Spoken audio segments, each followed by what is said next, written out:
Maayong adlaw kaniyong tanan guys, kuyog ko ninyo sa akong pagbisita sa akong father there.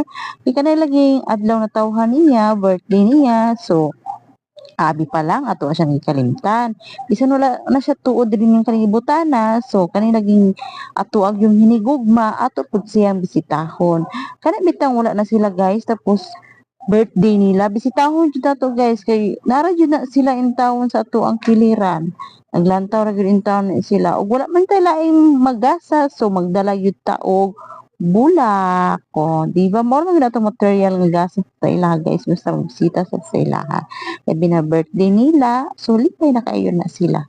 Kanang birthday nila guys, ato gyud na silang bisitahon kay kuan kanang dili sa ingon nga wala na sila diri sa kalibutan, dili na lang nato panumbalingon ang ilang birthday na tawhan no, ilahang adlaw na tawhan, so ato gyud silang bisitahon.